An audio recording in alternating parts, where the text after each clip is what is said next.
మీలో ఎవరికైనా జ్ఞానము కొదువుగా ఉన్న ఎడల అతడు దేవుని అడగవలెను, అప్పుడది అతనికి అనుగ్రహింపబడును. ఆయన ఎవరిని గద్దింపక అందరికీ ధారాళముగా దయచేవాడు. చూడు, ఇక్కడ దేవుడు ఎవరిని గద్దింపడంట. ఇప్పుడు మీలో మీరు చాలా సమస్యలతో ఉంటారు. దేవునికి తెలుసు నువ్వు కొన్ని పొరపాట్లు చేసావని, దేవునికి తెలుసు నీలో కొన్ని లోపాలు ఉన్నాయని. అయితే దేవుడు నీకు ఒక అవకాశం ఇచ్చాడు. ఏంటంటే, నీవు ఒకవేళ నీకు జ్ఞానం కొదువుగా ఉంటే, మరి ఇక్కడ ఏమన్నాడు, మీలో ఎవరికైనాను జ్ఞానము కొదువుగా ఉన్న యెడల అతడు దేవుని అడగవలెను, అప్పుడు అది అతనికి అనుగ్రహింపబడును. ఆయన ఎవరిని గద్దింపక అందరికీ ధారాళంగా దయచేవాడు. అంటే ఆయనకి భేదం ఏమి లేదంట. బీదవాడు, గొప్పవాడు, లేకపోతే నువ్వు జ్ఞానం కలిగిన వాడు, జ్ఞానం లేనివాడు, ఇట్లాంటి ఏమి చూడడంట. ఆ కులము ఈ కులము ఏది చూడడంట. దేవుడు చూసేది ఒకటే, ఏంటంటే నీవు దేవుని బిడ్డవు. నువ్వు నీ హృదయాన్ని దేవునికి ఇచ్చావు. నువ్వు దేవుని కోసం నీ జీవితాన్ని ఇచ్చావు. ఎందుకంటే యేసయ్య తన ప్రాణాన్ని అర్పించాడు కాబట్టి మనము ఆయనకు ఆ విలువనిచ్చి మనం ముందుకు వచ్చాం. కాబట్టి ఇదిగో దేవుడు నీతో మరి ఈ మాట యాకోబు ద్వారా మనకి తెలియచేస్తా. స్ట్రైట్గా నీకు జ్ఞానం కొద్దిగా ఉందా, అది దేవుడిని అడుగు. దేవుడు నీకు ధారాళంగా నీకు అనుగ్రహిస్తాడు, నీకు దయచేస్తాడు. అయితే నువ్వు చేయవలసింది ఒకటే, దేవుడు నాకు ఇస్తాడా ఇయ్యడా అన్న క్వశ్చన్ మార్క్ ఉండకూడదు. దేవుడు నీకు ఇస్తాడు, దేవుడు నిన్ను దీవిస్తాడు. ఈరోజు నీకు ఉన్నటువంటి డౌట్స్ చాలా ఉంటాయి కదా. నీ ఫ్యూచర్ ఏంటి, నువ్వు ఎట్లా ఉండాలి, నువ్వు సక్సెస్ అవుతావా నీ లైఫ్లో, లేకపోతే ఇప్పుడు నీకున్నటువంటి అప్పుల నుంచి నువ్వు బయటకు వస్తావా, లేకపోతే నువ్వు ఈ భయం నుంచి బయటకు వస్తావా, రోగం నుంచి బయటకు వస్తావా, ఇవన్నీ డౌట్స్ మనకు ఉంటాయి కదా. చాలామంది వాటితోటే మందిరానికి వస్తారు.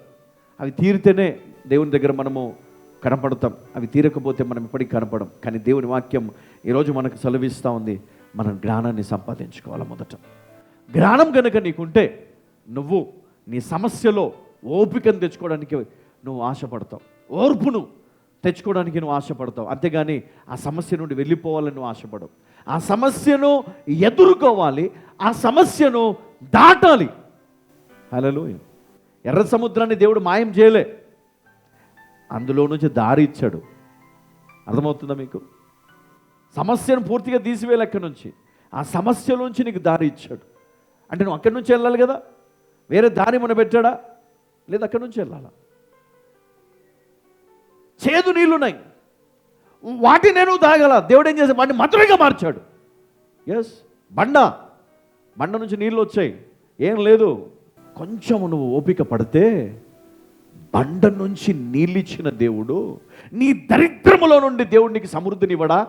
కొంచెం ఓపిక పడితే నీకున్న అప్పుల నుంచి దేవుడు నిన్ను పూర్తిగా విడిపించి దేవుడు నిన్ను అప్పిచ్చే వ్యక్తిగా ఆ సమృద్ధిని దేవుడు నీకు ఇవ్వడా?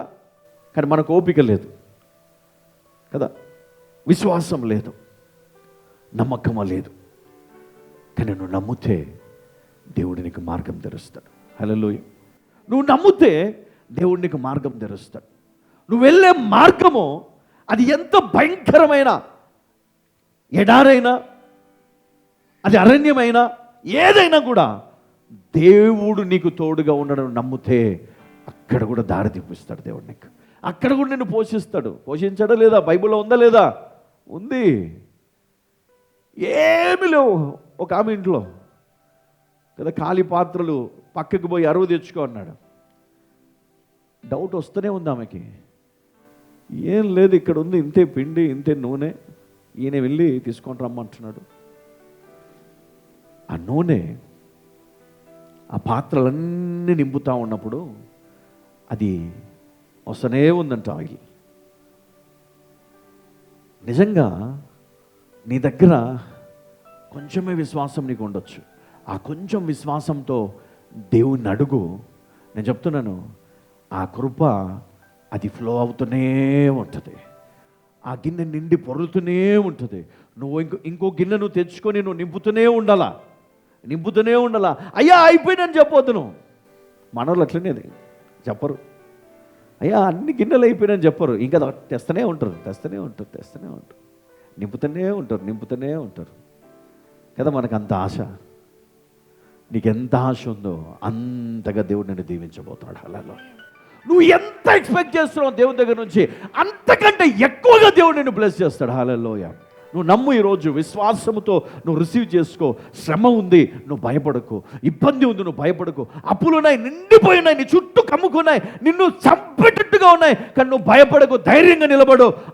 ఆ భయంకరమైనటువంటి సమస్య నుంచి దేవుడు నిన్ను ఈజీగా బయటికి తీసుకొస్తాడు. హల్లెలూయా. మీరు క్వశ్చన్ మార్క్ పెట్టుకోకండి హృదయంలో, ఎట్లా?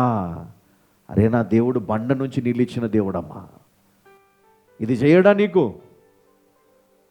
ఇది చెయ్యడా? మారా అనే ఆ దివ్యమైనటువంటి చెట్టు కొమ్మలను తీసుకొచ్చి ఆ చేదు నీళ్ళలో వేసినప్పుడు అవి మధురంగా మారిపోయినంట. నీ భర్తను మార్చడా దేవుడు మధురంగా? నీ భార్యను మార్చడా దేవుడు? నీ జీవితంలో మార్చడా దేవుడు? నీ కుటుంబంలో ఉన్న గలిబిలిని తీసివేయడా దేవుడు? సంతోషకరమైన జీవితాన్ని దేవుడు నీకు ఇవ్వడా?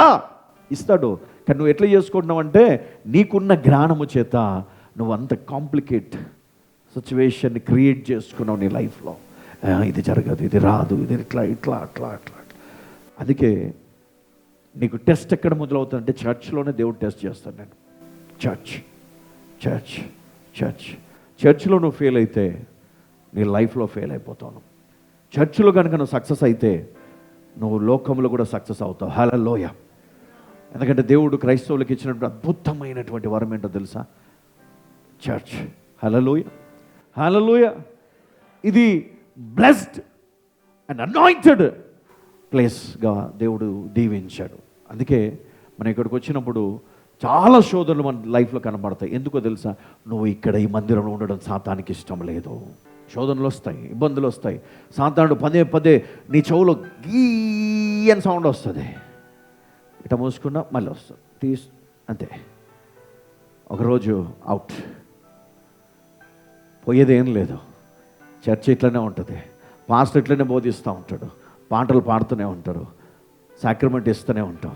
కానీ టైం పోతూ ఉంటుంది, టైం పోతూ ఉంటుంది. ఆ టైం మళ్ళీ రాదు మనకు, ఎప్పటికీ ఎన్నటికీ మనకు రాదు ఆ సమయం. కాబట్టి సంగమా, ధైర్యం తెచ్చుకో, మేల్కో. హల్లెలూయా.